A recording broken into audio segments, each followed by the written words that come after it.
Kwa niaba ya wachezaji wenzangu, tunamshukuru Mwenyezi Mungu tumefika salama, lakini pia tumejiandaa vizuri kuhakikisha tunapata matokeo katika mchezo wa kesho.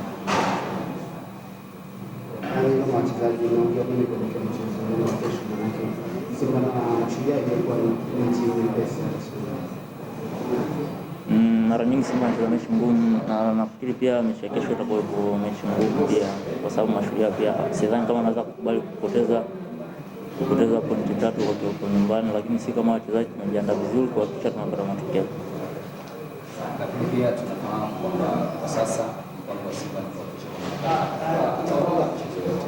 pengine hiyo ninyi ikiwa ndio mpango kufanikiwa inawaongeza kwa gani hasa?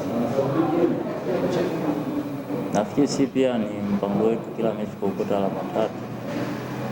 Kwa hiyo nafikiri tunaendelea kujiandaa vizuri kuhakikisha kila mechi ambayo inakuwa mbele yetu tunapata matokeo.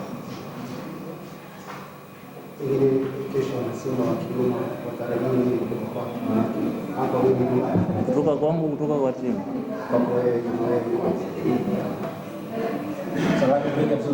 Nasema unakuja kucheza nyumbani, kwa umetoka pengine wapenzi wa Kigoma, wapenzi wa Simba, wapenzi wa Mashujaa watarajia zaidi kutoka kwao sababu unacheza kwa ardhi ya nyumbani. Sidhani kama naweza nikasema labda nikawaahidi kufanya vitu vikubwa ambavyo sijawahi kufanya. Nafikiri mimi nitaendelea kufanya kile ambacho nafanya kila siku na kile ambacho mwalimu anakuwa anaelekeza.